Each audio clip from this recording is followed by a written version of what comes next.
Je sais ce que vous vous êtes dit en cliquant sur cette vidéo. Encore un de ces vendeurs de rêves qui va énoncer une théorie farfelue qui ne m'aidera jamais. Vous voyez là, je viens d'utiliser une technique de négociation du FBI. Mais avant de vous expliquer exactement en quoi elle consiste, laissez-moi vous raconter mon histoire.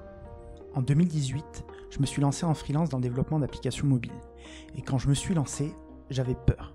Peur de ne pas trouver de clients, peur de ne pas savoir me vendre, peur de devoir retourner à ma condition de salarié.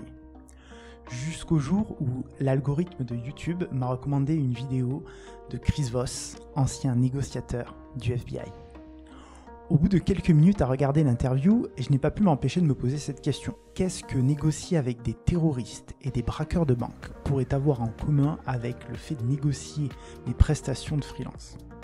Jusqu'à présent, je voyais la négociation un petit peu comme un combat, une forme de lutte verbale combinée à une partie d'échecs. Je pensais que pour sortir vainqueur d'une négociation, il fallait que la partie adverse perde. J'avais tort. Comme le dit Chris Voss, l'adversaire, ce n'est pas la personne de l'autre côté de la table. L'adversaire, c'est la situation. Parce qu'au fond, l'objectif, c'est de trouver un accord qui satisfasse les deux parties pour que la relation soit le plus profitable possible dans le temps. Aujourd'hui, je vais vous partager 3 techniques de négociation du FBI que j'ai adaptées à mon activité de freelance.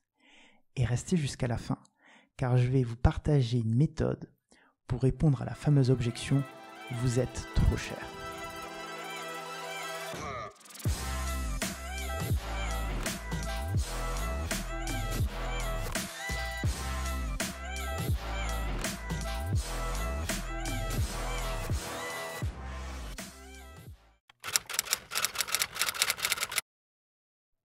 Le meilleur moyen de rater une négociation, c'est de commencer à parler de prix alors que le prospect en face de vous n'est pas du tout intéressé.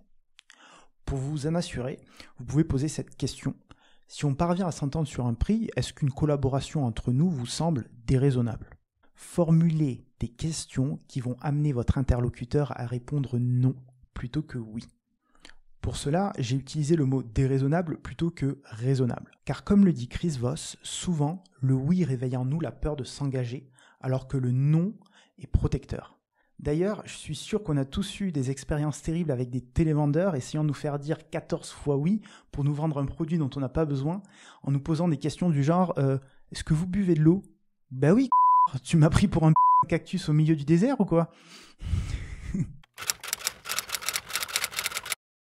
La technique suivante, c'est exactement la technique que j'ai utilisée au début de la vidéo.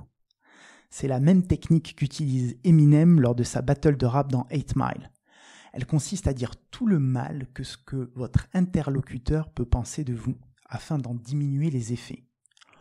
Pour ce faire, je vous invite à faire une petite liste de tous les aspects négatifs que pourrait vous reprocher votre interlocuteur et de les énoncer avant de parler de prix par exemple. Vous pourriez dire, écoutez, vous allez me trouver très cher.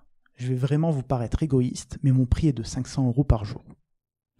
Cette technique, elle a été découverte par des neuroscientifiques qui ont mesuré l'activité cérébrale d'un groupe de personnes durant l'expérience suivante. Un scientifique montre à une personne une photo qui a pour but soit de générer de la colère, de l'anxiété ou de la tristesse chez le participant, donc une émotion négative. Puis il demande aux participants « Qu'est-ce que vous ressentez ? Pourriez-vous nommer cette émotion ?» Une fois que la personne a verbalisé l'émotion, l'activité cérébrale au sein de l'amygdale diminue. L'amygdale étant cette partie du cerveau qui est responsable des émotions négatives. Tu es trop cher. Cette phrase, vous l'avez peut-être déjà entendue ou devinée dans la tête d'un prospect. Généralement, j'ai souvent le droit à un « c'est le meilleur prix que vous puissiez faire » ou encore « j'ai peur que ça ne rentre pas dans le budget ». Il y a 2 possibilités lorsqu'on entend cette phrase. Soit le client, il a tout simplement pas l'argent nécessaire pour vous payer, soit il a l'argent nécessaire, mais il essaye d'avoir un meilleur prix.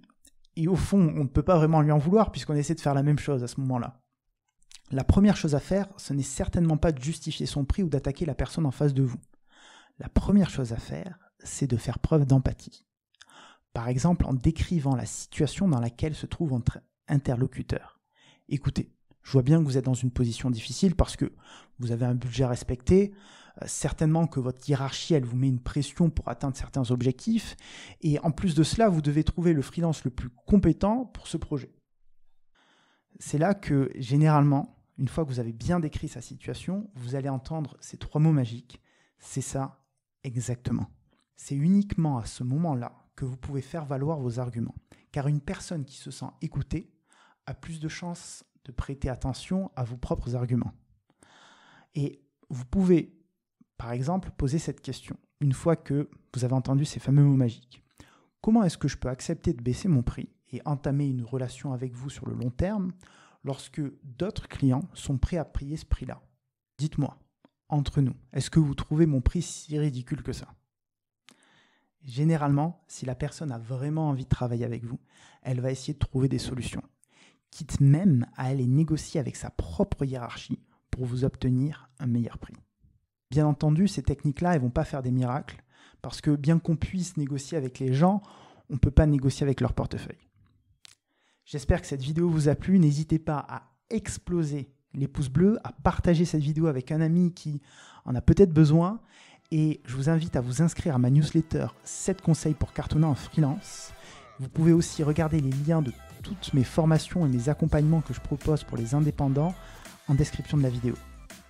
À bientôt, ciao.